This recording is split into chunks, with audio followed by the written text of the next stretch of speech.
Game 2. Up. I don't want to see draft. Okay, saw a little bit of draft. Whatever happens. Game 2 adaptation. Game 2 adaptation. Let's check bans out first, and then let's see if we agree or if we disagree, right? So D1 decides to go blue side after their loss, and I don't think it really makes that big of a difference. For me, the important thing, honestly, is I really do believe Jinx side is so much better. Huh? Too much? Okay, here. I really prefer the Jinx side. Why do I prefer the Jinx side? Because it's easier to get pushed, and if you trade Jinx for Felius, usually the side that gets first onto objective wins. So number one, red side is really OP. Why is red side really OP? Well, they can pick better, like decent side lanes, right? So that is honestly pretty fun.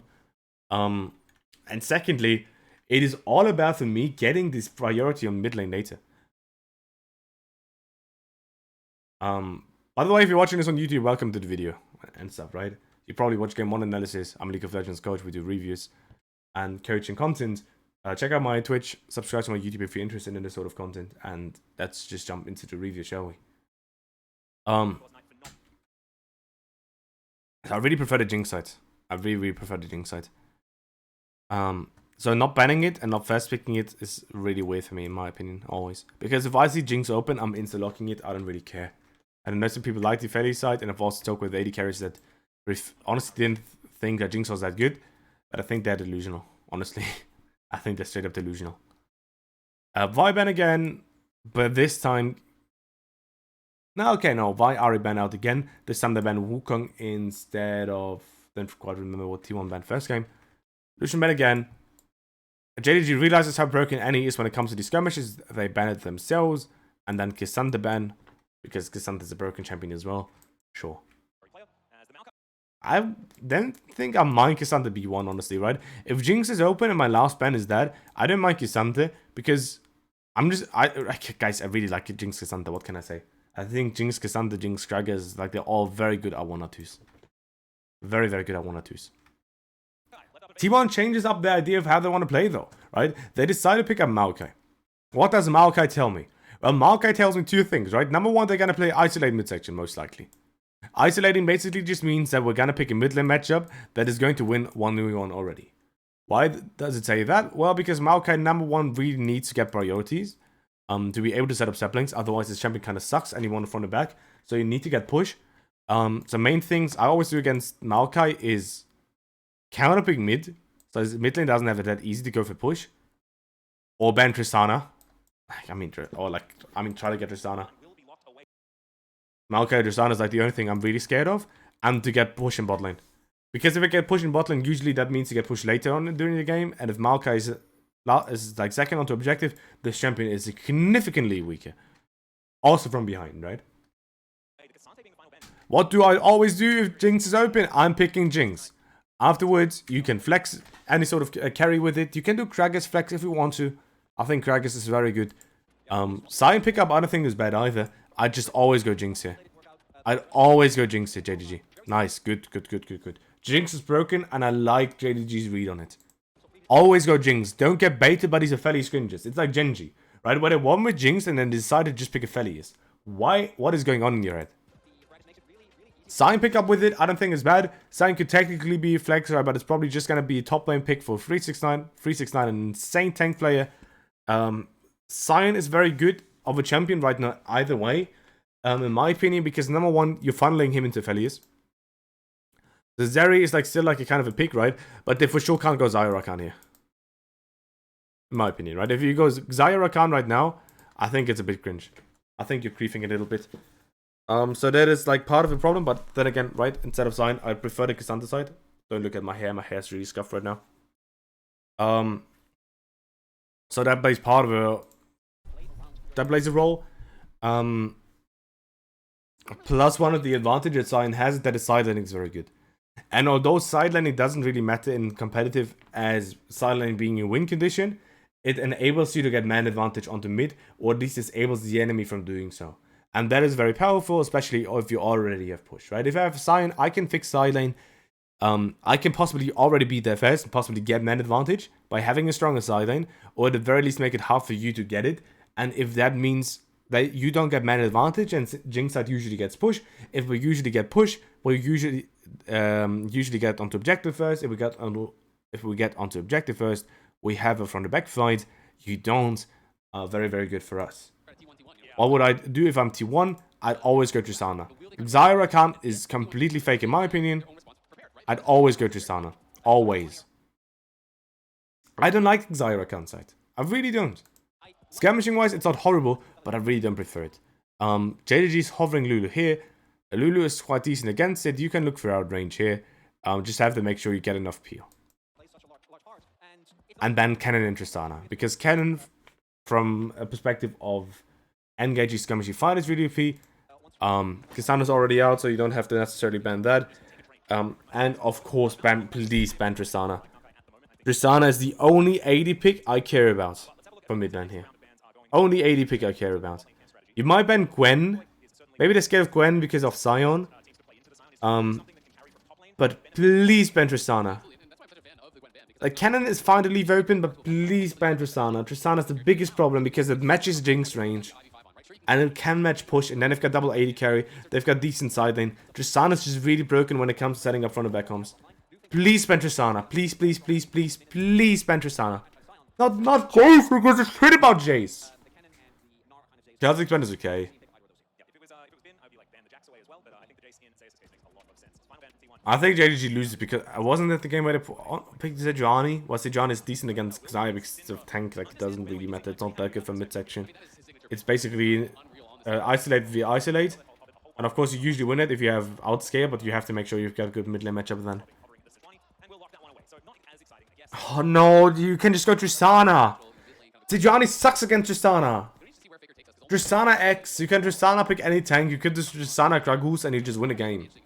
And you always have to ban Tristana. I swear I didn't even watch it off. But it's always the same thing, man. It's always the same thing. Genji did it. I think even... I'm not sure if JDG did it. Right? But this is the only problem, by the way. This is the only problem. No other AD pick is a problem. Tristana is, though. You have to ban Tristana. Tristana matches range. Tristana has good side lane to fix... to get man advantage. Please always ban Tristana. Always, always, always. Huh? What is he saying? I'll be really interested to see what the answer is there from Knight, because I don't think Tristana is always going to have the easiest time, you know, especially when it is blind. If it's like Tristana... Hey, what are you talking about? Tristana doesn't have the easiest time? Well, what is Knight gonna pick that Tristana would struggle against? You could do Victor, like Syndra is out. You could do Victor. Victor is like a decent lane here. But it doesn't matter. You can still push and you still outrange Jinx. You don't outrange Jinx. But you match Jinx range. Which was the problem before, right? The problem already before was you get outrange. Well, now you have someone that has decent range. Now you have someone that can play very well in isolating. Because Tristana is decent on her own at all times. And she can get push. She scales well. And she can fix side lane. Tristana can play side. Tristana, and especially Tristana, can win side. And that enables you to get man advantage, and it at least makes it so you can match. And if you match with Tristana Xayah, a lot of times you actually get push. What do you mean, Tristana? I don't know, man. Tristana's so broken, it's the only pick you have to ban. I don't mind if you don't ban Kennen. I don't mind. But you have to. You have to. Who cares about Jace? It doesn't matter. Jace doesn't matter. Jace doesn't matter. Heck. Guys. You last pick support. If they pick Jace, you can flex Sion into mid. Who gives a shit? You can flex Sion into mid. If it's Jace mid. But you have to bet Tristana. Tristana is the only champion that matters here. Well, Cassiopeia would be interesting, but you still get a range a little bit. Cassiopeia would be interesting at the very least. But I'm probably just gonna see Victor, right? Huh? Actually, Cassiopeia? Okay, Cassiopeia I like. Cassiopeia I like. But Tristana is the only problem. I just hate it so much. Like, I see Maokai, the only thing I care about is pick Jinx because Jinx is OP, right? And ban Tristana. Pick Jinx, ban Tristana. Only thing I care about. Only thing I give a shit. But please, they even ban Syndra. Man, Tristana with Maokai is just... I mean, it's the only way they can win at this spot. Only way like they can win draft. Of course, you can still win draft. You can still win the game, even if your draft isn't the best, right? So I'm not saying that, but I don't think draft is the only thing that changes, that matters when it comes to playing the game. But it does have very high impact. Interesting thing is, we go from like double enable to double isolate sort of game. We're going for late invade. Oh yeah, it's Sion. Okay, so we do Sion Strat. Xayah is very safe on their own though. They decide to start on rep buff though. Interesting. Oh, they want to fight. No, you don't want to fight this. Surely not. Surely not. You surely don't want to fight this. You surely don't want to fight this. Zone Xayah. Zone them. Zone them. Don't give a shit. Zone Xayah. Zone them. Just queue over. Don't give a shit. Woo! And they get a solo kill. Nah, that's not worth it, I think. You lose Flash to Drake kills? I'm not sure if it's worth it because Woodland Waveset is also not favorable for you. Like, can you not zone bot afterwards? Really weird that T1 handshakes that. I understand the idea of like trying to stop them from diving you. I don't understand this idea. But it still sets Oner very far behind, no? Now I think of going stones, but that doesn't really matter. The one thing I care about right now is if there's a way for you to zone them. But I guess you can't? I guess you can't. Is there a way for Roulette to push faster? Because I'm just wondering if there's a way for you to zone, right? Because if you zone, well, you instantly... Wait, I still need to move my camera. I'm sorry, guys.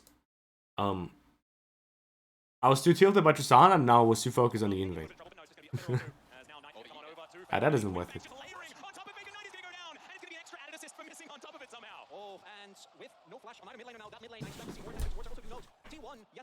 They're actually vulnerable now to Huracan roaming. Not a big fan of that, honestly.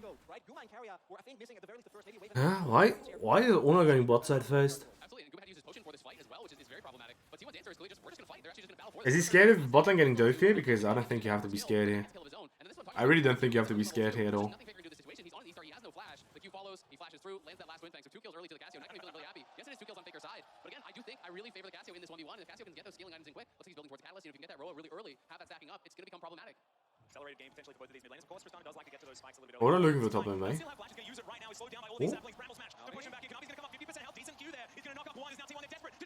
But Sion is going to pop off here. Never mind. Woo! Oh shit. Yeah, but not having Flash against Tristana actually makes the matchup harder, I think, early game.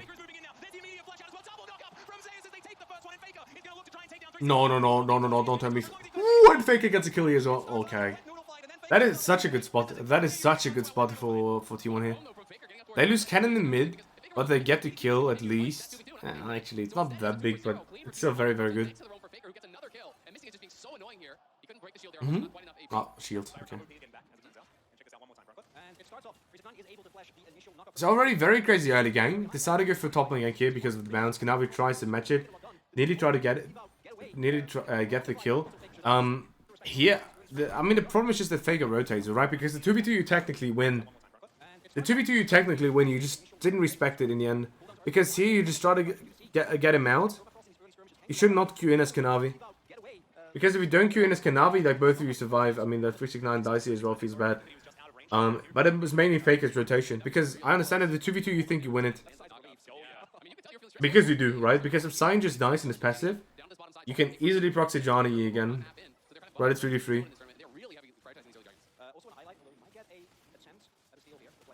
JDG insect getting check again. I kind of like it. I kind of like how JDG plays.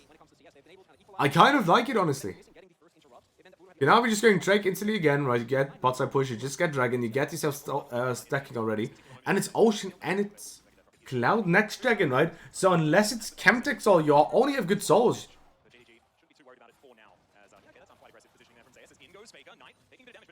Okay. I mean, T1 from ahead is really scary though. So T1 from behind, I think, was honestly really bad. Like last game. Because I felt like they weren't really able to achieve anything. It was the second out to mid, trying to go for a greedy catch. JDG just fixed side and just went into to get man advantage on the mid again, or at least have it even, while also getting the economy on side lane. But I feel T1 from ahead is a very much a different team, because here they push at top, and then they shift into enemy jungle, get your jungle head. Kanavi's like a level ahead. Denying him this camp actually denies him level 6. This is so big, man. That is actually so big. Oh? I can't really get him though. I'm wondering if Kanavi just hovers mid to get experience, but he doesn't. Actually look for the invade here. Oh, don't get it. Unlucky. This is bad, because with this level 6, you'd be easily able to dive bot lane. Oh. Nice dive though. I mean, Tristana gets a lot of mid, but your Jinx gets ahead. Very, very interesting game. Alright, so game 1 was very, very slow. Game 2 is a lot more interesting, actually. You zone out Tristana, with that you get mid lane push, and with this mid lane push you try to invade here. You don't actually end up getting the objective, but you still have a wave stack top. Maokai zone out, so is Tristana in a way. So you decide to dive bot lane. Very, very good game right now. Keria gets a lot of mid lane though. He does get a lot of mid. And another another wave drop for a mid laner here.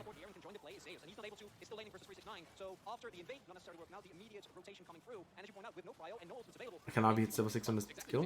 No, it doesn't. I kill experience share before in between 4 people actually doesn't give that much experience then. And JDG again doesn't really care too much about Herald. And this game I feel like Herald is actually really problematic for you. They try to snipe it away, but they're not gonna able to get it. And Faker is pretty well doing pretty well this game. And you can just use that advantage to bomb mid. Just Herald mid. Get the mid turret and cast the fire and Jinx without building a turret against Maokai, and especially Oner and Rakan engage is very scary. Very, very scary. There's a lot of champions. Nautilus is an example where if you're posing the lane in a roam, you don't get it, and then you get time on the lane, doesn't mean anything. With the Herald going over and the mid lane already being this low, might be an opportunity for T1 to take that with the Herald when the next break rolls around. They do need to actually make it work, because the last few teamfights we saw in the previous game definitely all going the way of JDG. Oner rushing the Monarch. And now it's Maokai from ahead, right, with double 80 carry. Maokai from ahead, double 80 carry, really, really good. So they're just gonna try to keep isolating mid in the way, right, and just make sure you get full vision control here, and then just play onto dragons. I think T1 is just in an insane position. I really hate that Tristana was open. I really hate that he banned Jace over Tristana. I think you're absolutely delusional, especially if you already have Sion. Sion is such a good lane into Jace. You're thinking about double tank as well, right? They already thought about Sejan, and you think Jace is gonna be a problem, man? Come on. Come on, I really like your Jinx prior, but come on, like this was a really bad drafting decision. Just play another mid lane wave and then fall back on the Drake. Ah, that's really awkward though, no? Are they able to get this priority here? Cassiopeia is out of age, but do you really care? Shouldn't Rakan just be on mid and you just instant yeet the wave and just go into objective again? I feel like giving control here is just so awkward. Because you should be able to get it. Understand that Faker doesn't have his mythic yet, which is weird because I don't know why Rush choose. Probably because of base related, but still weird. Okay, well Kanavi used ult. I guess you've got Herald, so you can do it anyway. No, don't tell me. Oh! T1 is inting so badly, what? Like they had what? Like I feel like how T1 plays midsection to get to enable them first self for objective is so weird. Because they tried to cheat it with Herald when I didn't have to. Like you're in a decent position, you've got the Monarch and Maokai. You were there first. You could have just used Rakan roam timer. Just keep control from mid. Why do you try to play control through bot? Like it's so unrealistic against Jinx Lulu. Now you're just delaying the dragon take when you're ahead. It's so weird. And then you fuck up your Herald. Because you're using it to cheat control. When you had control. Like that is really weird for me. That is honestly very, very weird for me. Honestly, I'm very, very unhappy about that. I'm honestly very, very unhappy about how T1 is currently playing their setup towards Dragon.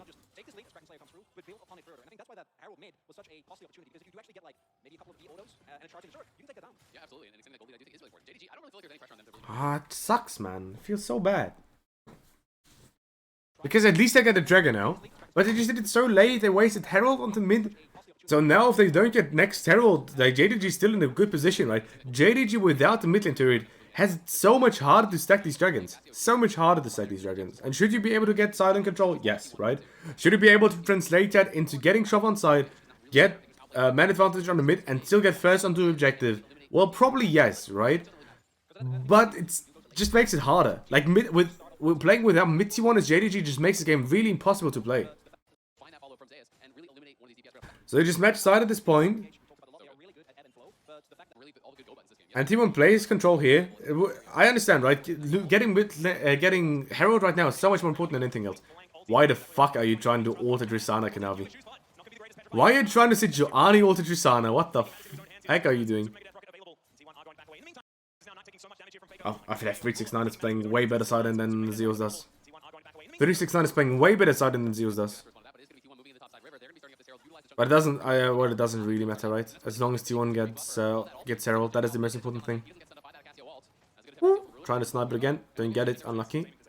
Because getting this Herald is important, right? You need this mid T1. Without Herald, getting mid T1 is really hard.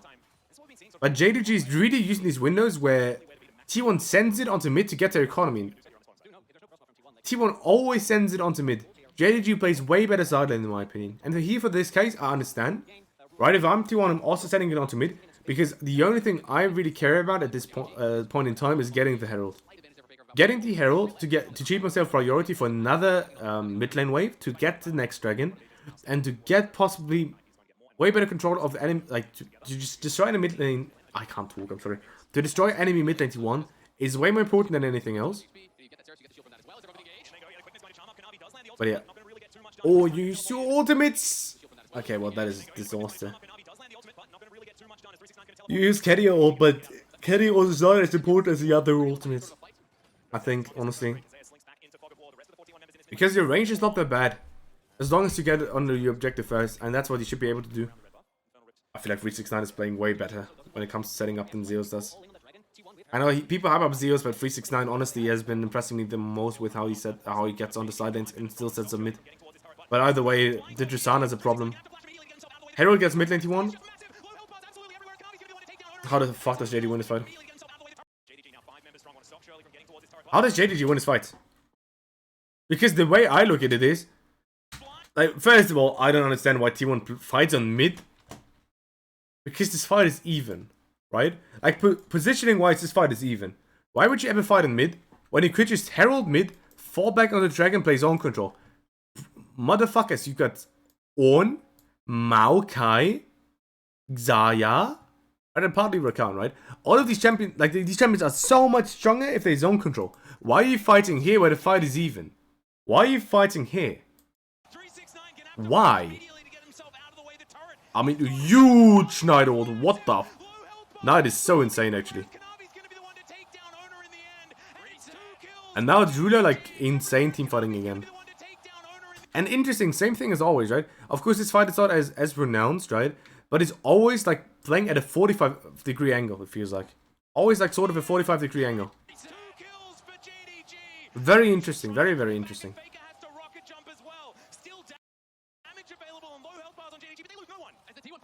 Just move into your objective. Now JD. I just don't understand, man. Why are we fighting on mid? Why is everyone fighting on mid? I mean, I honestly, like, I'm way more happy about how JDG is playing. I'm way more happy about how JDG is playing. I know he said we mostly watch EMEA, but if JDG continues to play like this, I actually want to continue watching JDG in LPL in summer. At least against good teams. There's gonna be a lot on my plate though, so I kind of have to see how I can do everything right, but... very, very interesting. Very, very interesting. And again, right? JDG's first is siding. The replay is going for a very long time here. So I'm wondering if Tristana just reset late. But JDG's always first to side. So on this, like, if you compare it to EU, like, it's a bit like G2S, right? Where the first on side push out to get themselves extra economy. JDG continues to do that. They actually one of the few teams that actually play 3 lanes and then collapse onto mid to get man advantage. I think one thing that is really weird for me though, right, is I understand that you have to respect a little bit as T1, right? But Faker, you've got Flash and your Tristana, right? Kanavi cannot catch you. Kanavi can't catch you. If you don't in, Kanavi can't catch you.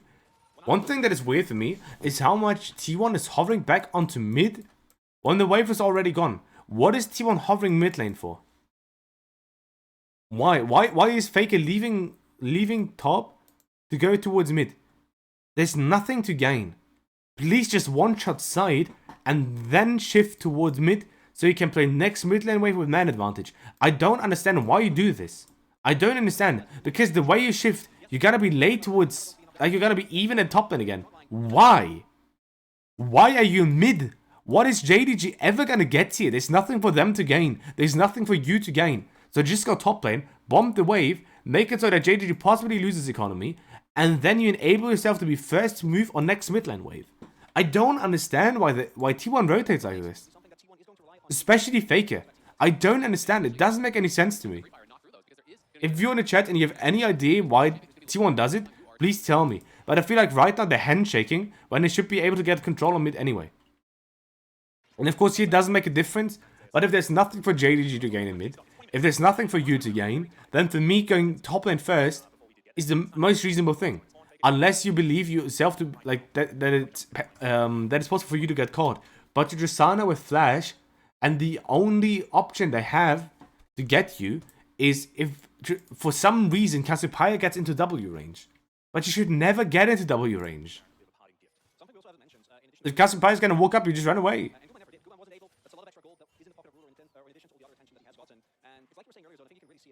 And if you're like, you're never gonna get Tidjani ult as a Tristana. It's impossible. That is why Tristana is such an OP pick. And that is why you should always ban it, by the way, JDG. Please just ban it. They've got Maokai. They will always want to pick Tristana here. The champion is just so unbalanced there. Especially if you have Jinx, because they need to match range. Whatever.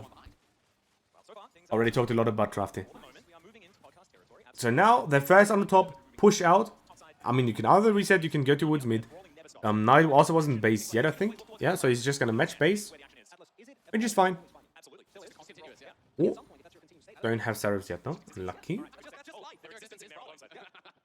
Interesting for him to go Ryla is first now.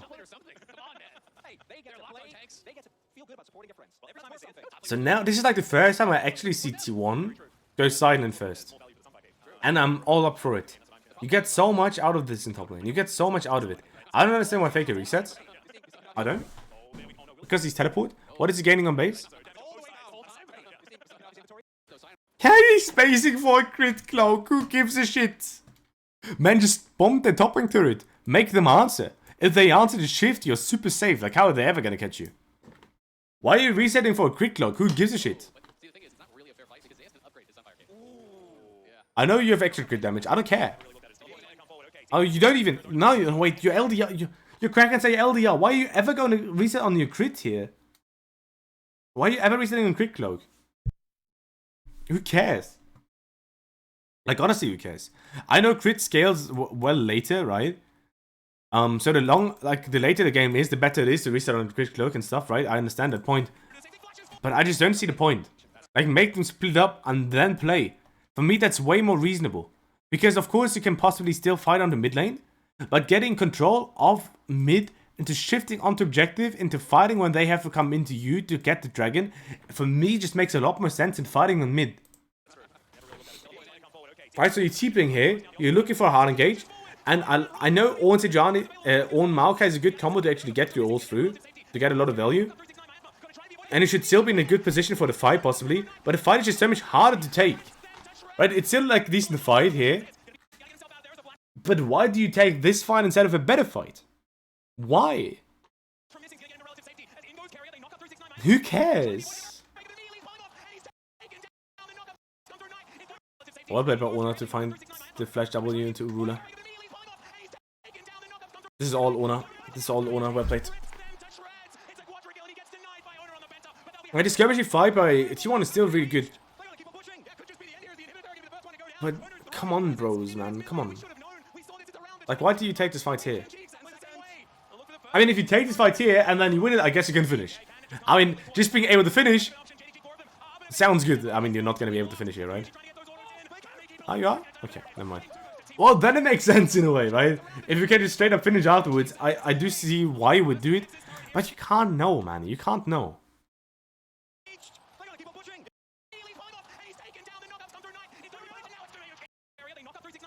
It's just crazy that you win one team fight here and you just win the game. That is actually crazy. No, minute 23, you win one team fight, you just win the game. Let's actually watch this fight on 1x speed again, right? Because originally, like basically my point is just, for me, you push out, make them answer, you shift, get man advantage, go into objective, right? Maybe we thought this might be a good fight for you to take. I mean, they're very grouped. I mean, it's a very well done team fight by T1, right? So Zeus flash ulting, so Ruler has no time to react. With that, he also gets hit by Maokai ult. He gets Omega chunked. It is very well done. It's a very insane team fight by T1, right? For sure. Very, very well done team fight.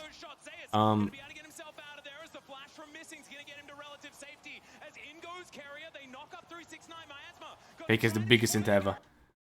Fake is the biggest inter straight up. Like, I feel like Faker has not been playing well at all this series. At all. But this is honestly Oner difference. I mean, it's Oner and Zeus difference. Why is it Oner and Zeus difference? Well, because the way Zeus played, Ruler lost his cleanse.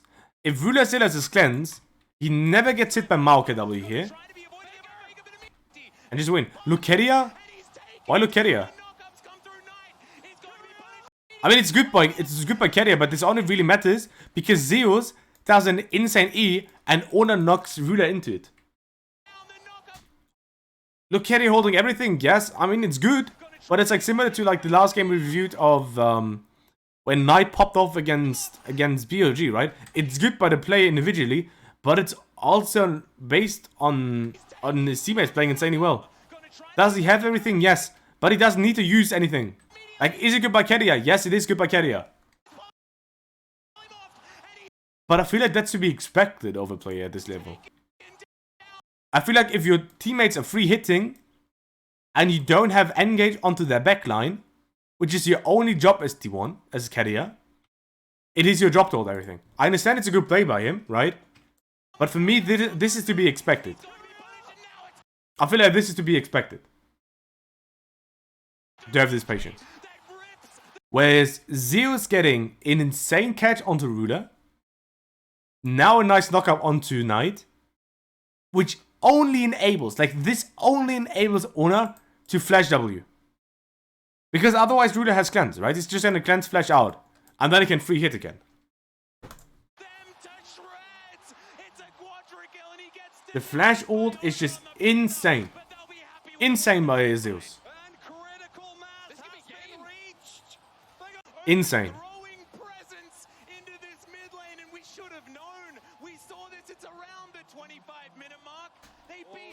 And again, we're back to the point. Who gives a shit about top lane counter pick? Just pick a good champion for team fight. Well, look what Zeus does. I feel like Zeus completely and utterly won the United fight. Completely and utterly. Basically killed Cassiopeia. And with his ult, basically killed Ruler. And of course, very good flash W by Oner. Very, very good.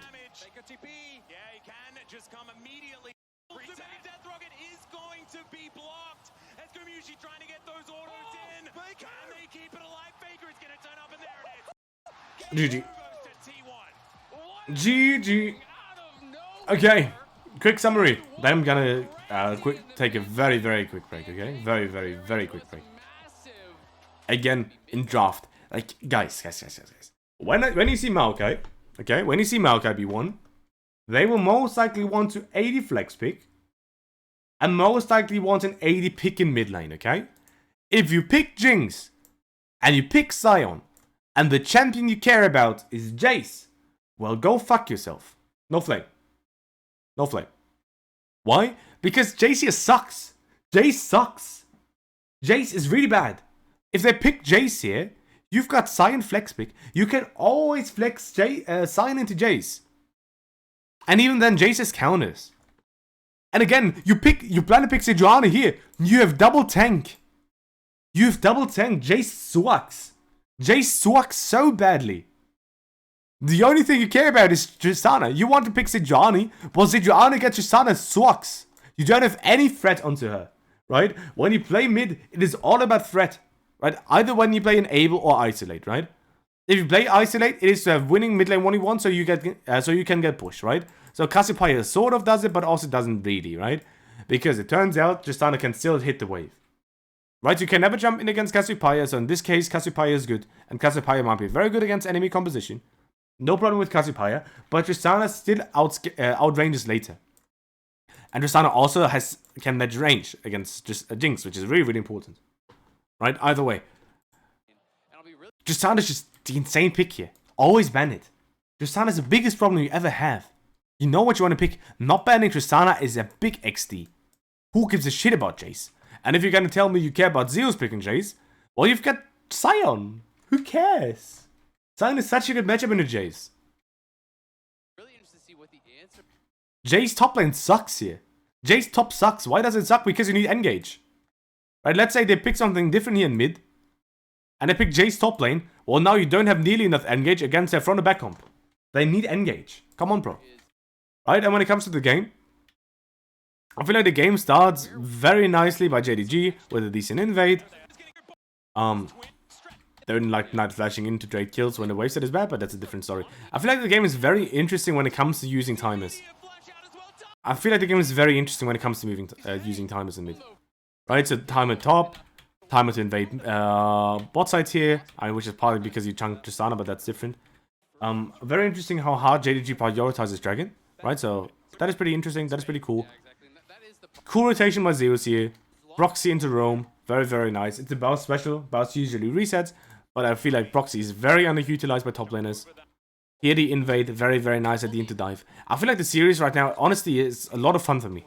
Honestly, it's quite a lot of fun for me. The interesting part mainly is, first of all, I feel like Faker's playing Sidon really, really bad. But that's a different story. And, I mean, it's just a one team fight that decides everything, I feel like. It's just one good team fight. It's just one insanely well done team fight by Zeus. That just completely changes how the game plays. Does anyone have any questions? Does anyone have any questions? Otherwise, for the YouTube people, check out the socials link below the stream in case you're interested in this sort of content. And hope to see you guys in game 3.